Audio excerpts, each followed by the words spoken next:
Nello, tak for en fed koncert her på Industrien.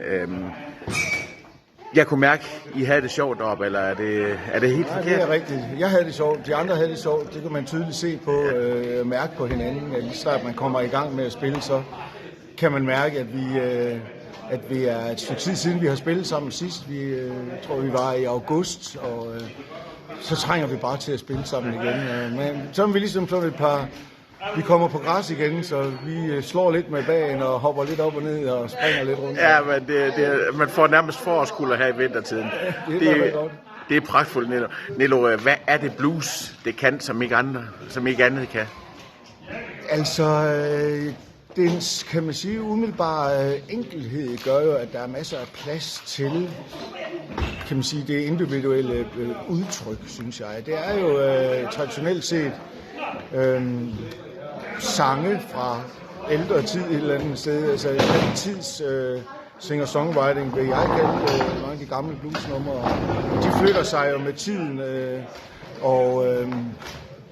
og i dag i vores udtryk, der er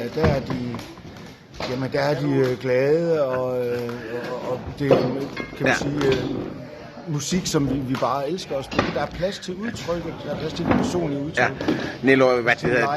Ja, der er plads til leg netop, der er plads til de skæve personligheder. Kan man ikke godt sige det sådan? Jo, både der er plads til, at vi bare kan udtrykke os som mennesker og som musikere, synes jeg. Det har jeg selv. Den glæde har jeg ved det.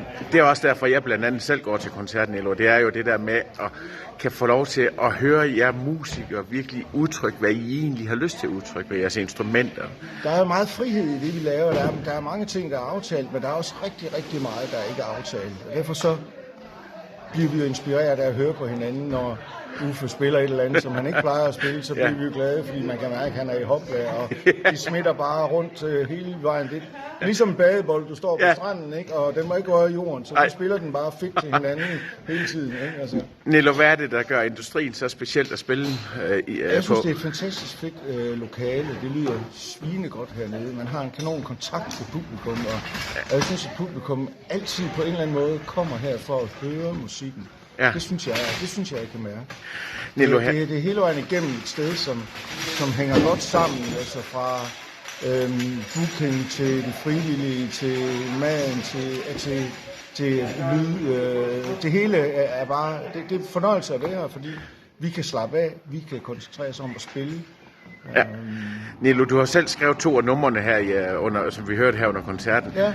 Hvor lang tid tager det sådan, eller, og hvordan kommer du i gang med at skrive sådan et nummer? Jeg har skrevet rigtig mange numre, har selv udgivet 3 plader i eget navn, og har skrevet en masse bluesnumre også.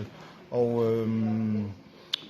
det er jo svært at sige, hvad der inspirerer en, men det kan være en følelse, det kan være, at man sidder og spiller på sin guitar, og der sker et eller andet, så opstår der noget, så griber man øjeblikket og nu, og så får man en stemning, og så tænker det her kan blive til en sang, og så forsøger man ligesom at fange den her sang, og mange sange passer ikke til det her orkester, men de her 2 numre her passer godt til det her band her, så det er fedt, at de er med til at spille det, og så gør vi det jo til orkestrets numre, kan man sige. Altså eksempelvis det her med, at der er frihed, altså de her soloer, der kommer jo bare et væld af fantastiske soloer ud. Ja. Altså, man var jo sådan... Det er et fantastisk hold, det her. Det er verdens bedste musikere. Ja.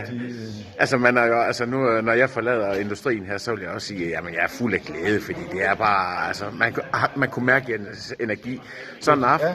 Når du kommer hjem efter sådan... Det vi gerne vil have, at folk siger det, du siger, synes jeg. Det gør de heldigvis rigtig meget. Nello, når du så kommer hjem efter sådan en aften, kommer du ikke op bare hjem og sådan er helt mæt, eller hvordan? Eller er du... Jo, det gør jeg. Jeg kommer hjem og er glad og træt, og det er skønt. Altså, det er ligesom en lang arbejdsdag, at man kommer ned og sidder, og man har det godt. Og nu skal vi jo ligesom have anlægget ud i bilen, og så skal vi lige køre 1,5 time op mod Aarhus, og så sidder vi og snakker i bilen og hygger os, og så...